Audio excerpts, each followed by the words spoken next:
कांग्रेस ने वैसे बहुत सारे संसदीय महापाप किए। यूनिफॉर्म सिविल कोड लागू करने की बजाय हिंदू कोड बिल लगा दिया। सुप्रीम कोर्ट का साहबानों पे फैसला आया सबको गुजारा भत्ता मिलना चाहिए, तो बाकायदा उस फैसले को पलट दिया कानून बना के।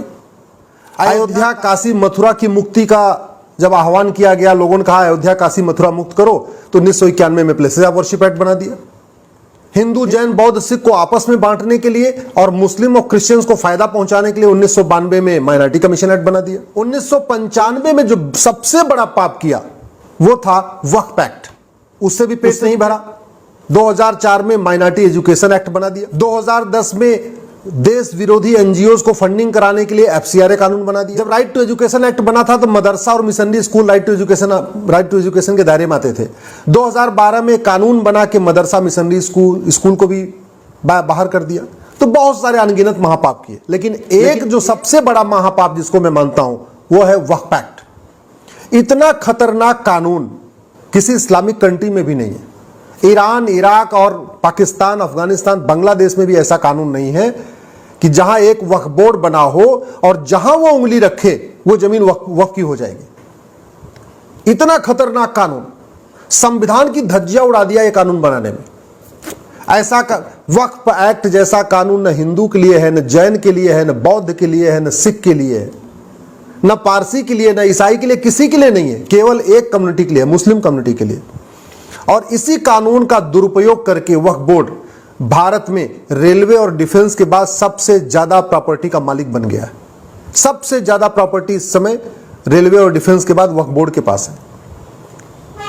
इतनी पावर दे दिया है कि अगर वो सुप्रीम कोर्ट के कंपाउंड पे अपना दावा ठोक दे तो सुप्रीम कोर्ट के रजिस्ट्रार जनरल कोर्ट नहीं जा सकते, बल्कि उनको भी वक्फ बोर्ड के सामने पेश होना पड़ेगा।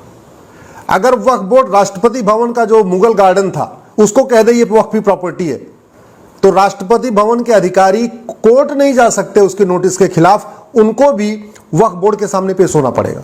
इतना पावरफुल है। इस कानून को मैंने दिल्ली हाई कोर्ट में चैलेंज किया है। केंद्र सरकार ने यह बताया है कि अब पूरे देश में 120 PIL आ चुकी है। इसके लिए मैं इस देश के जागरूक हिंदुओं को धन्यवाद देता हूं। हिंदू का मतलब हिंदू, जैन, बौद्ध, सिख, जिन्होंने भी 120 PIL फाइल किया। मुझे सबके बारे में नहीं पता किसने किसने PIL फाइल किया, लेकिन जिसने भी इस कानून के खिलाफ PIL फाइल किया उन सबको मैं धन्यवाद देता हूं कि कम से कम इस घटिया कानून के खिलाफ पूरे देश में 120 पिटीशन आ चुके हैं। दिल्ली हाई कोर्ट ने केंद्र सरकार को 4 सप्ताह का समय दिया है। 7 अक्टूबर को इसकी फाइनल हियरिंग की डेट फिक्स कर दिया है। उन्होंने कहा है आपको जो इस पे स्टेप जवाब दाखिल करना 4 हफ्ते के अंदर जवाब दाखिल कर दीजिए। इस कानून का दुरुपयोग कैसे हो रहा है समझिए आप। भोपाल जो मध्य प्रदेश की राजधानी है, वहां से झबुआ 700 किलोमीटर दूर है। झबुआ में आदिवासी रहते हैं। ये वक्फ बोर्ड के लोग जाते हैं, आदिवासियों को कहते हैं ये जमीन वक्फ की है। वो झबुआ का आदिवासी जिसने कभी अपनी झबुआ की लोकल कोर्ट नहीं देखा है, भोपाल तो उसके लिए बहुत सपना है, उसको कहते हैं भाई ये वक्फ बोर्ड की जमीन है, इसको खाली करो, और नहीं खाली करना है तो कन्वर्ट हो जाओ, और अगर नहीं खाली करना है तो भोपाल आके जवाब दो। तो मजबूरी में आदिवासी क्या करे, अपनी जमीन बचाने के लिए कन्वर्ट हो जाता है। इस तरीके से कन्वर्जन का खेल चल रहा है। यह वक्फ बोर्ड एक दूसरा और काम भी करता है। जो बड़े बड़े अमीर लोग हैं, जो देश की राजधानी से 400 या किसी भी राज्य की राजधानी से 400-500 किलोमीटर दूर है, उदाहरण के लिए मान लीजिए मेरठ, मुजफ्फरनगर, लखनऊ से 500-600 किलोमीटर दूर है, यहां किसी की प्रॉपर्टी पर नोटिस भेजता है, ये कहता है भाई ये तो वक्फी प्रॉपर्टी है। अब चूंकि वक्फ बोर्ड की नोटिस के खिलाफ लोकल कोर्ट में जा नहीं सकते, आपको राज्य की राजधानी में जाना पड़ेगा। वक्फ बोर्ड का ऑफिस केवल राजधानी में ही होता है, यानी उत्तर प्रदेश इतना बड़ा उत्तर प्रदेश है, उसका वक्फ बोर्ड का ऑफिस कहां है? लखनऊ में। अब मेरठ मुजफ्फरनगर वाला सोचता है कि भाई 10 बार जाके हम वहां लखनऊ जाएं, तारीख पे तारीख लें, इससे अच्छा 10-5 लाख रुपए देकर मामला सलटा दीजिए। तो ये एक तरीके से एक्सटॉर्शन का भी काम कर रहा है। सबसे बड़ी समस्या आ रही है जो पब्लिक लैंड है, यानी जैसे गाय का चारागाह होता है, खेल का मैदान होता है, पार्क होता है, ऊसर जमीन है, बंजर जमीन है, इस तरीके की जो पब्लिक लैंड होती है जो किसी के नाम पे नहीं होती, उसको सरकार का नियंत्रण होता है। ऐसी जमीनों पे वक्फ बोर्ड कब्जा करता है। अब ये जो लेखपाल पटवारी के पास कहां इतना आए कि जाके लखनऊ में उसका जवाब देते रहेंगे। उस पर कब्जा कर लेता है, बोर्ड लगा देता है ये वक्फ बोर्ड की जमीन है, बस हो गया, उसका काम हो गया। जवाब देते रहो। नोटिस भेजने के पहले उसको कोई जांच भी नहीं करना है। इतनी पावर है कि जिसको मन चाहे उसको नोटिस भेज दे।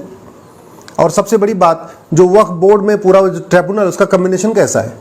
एक सांसद उसमें होगा वो भी मुस्लिम, विधायक होगा वो भी मुस्लिम, एक एडवोकेट होगा वो भी मुस्लिम, एक उसमें स्कॉलर होगा, मुतवल्ली होगा, स्वाभाविक सी बात है मुस्लिम होगा, एक उसमें आईएएस होगा वो भी मुस्लिम होगा, और एक जुडिशियल मेंबर होगा वो भी मुस्लिम होगा।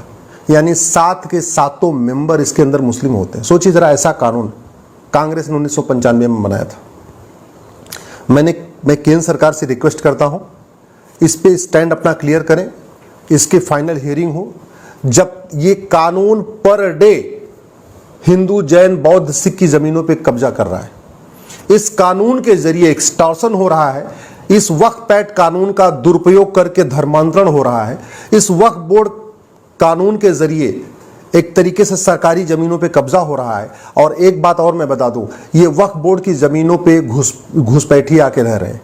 ये वक्फ बोर्ड की जो जमीनें हैं, उन जमीनों को, ये सरकारी जमीन को कब्जा कर रहा है और वहां पे रोहिंग्या बांग्लादेशियों को बसाता है। ये भी काम हो रहा है। तो घुसपैठियों की मदद कर रहा है, धर्मांतरण करा रहा है, लोगों को परेशान कर रहा है, एक्सटॉर्शन कर रहा है, सरकारी जमीन पे कब्जा कर रहा है, गौचर जमीन, खेल का मैदान पे कब्जा हो रहा है, पार्क पे कब्जा हो रहा है, और भी जितनी नदी किनारे जो जमीनें पड़ी होती हैं, जैसे यमुना का जो खादर वाला एरिया होता है, गंगा जी के जो किनारे वाला एरिया होता है, वहां पे कब्जा कर रहा है, और जमीनें कब्जा कर करके वहां पे मजार और दरगाह भी बनवा रहा है। भारत में ये सारा का सारा खेल वक्फ कानून का उपयोग करके हो रहा है, दुरुपयोग करके हो रहा है। और इस कानून को बनाया गया पार्लियामेंट में। इसीलिए कहता हूं ये संसदीय महापाप है।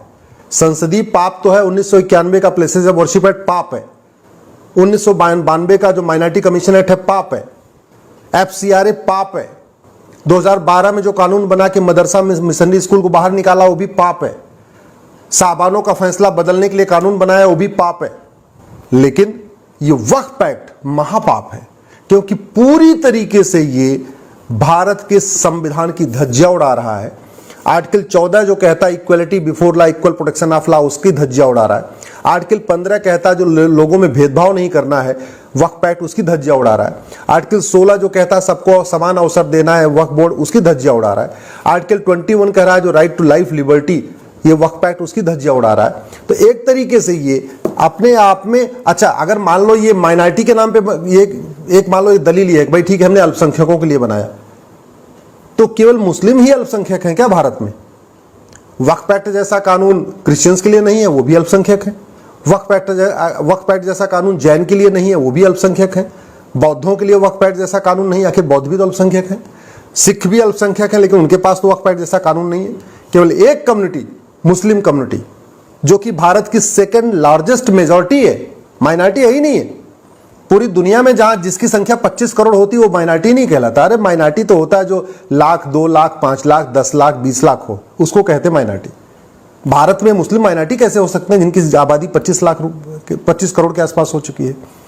तो इस कानून के खिलाफ आप लोग भी आवाज उठाइए, अपने अपने सांसदों और विधायकों से मिलिए। मैं हरनाथ यादव जी को धन्यवाद देता हूं जिन्होंने पार्लियामेंट में इसके खिलाफ एक बिल पेश कर दिया है। लेकिन हरनाथ यादव जी अकेले क्यों पेश करें? भाई भारत में 800 टोटल सांसद हैं लोकसभा राज्यसभा में, सभी सांसदों की ड्यूटी इसके खिलाफ आवाज उठाए, केवल हरनाथ जी का अकेले ड्यूटी थोड़ी है। तो मैं आपसे निवेदन करता हूं, अपने सांसद और विधायक को टैग करके ट्वीट करिए, उनसे मिलिए, उनसे जो संसदीय महापाप हुए हैं, खासतौर पे जो 1995 में वक्फ एक्ट बना, इसके खिलाफ उनको संसद में आवाज उठाने के लिए उनसे रिक्वेस्ट करिए।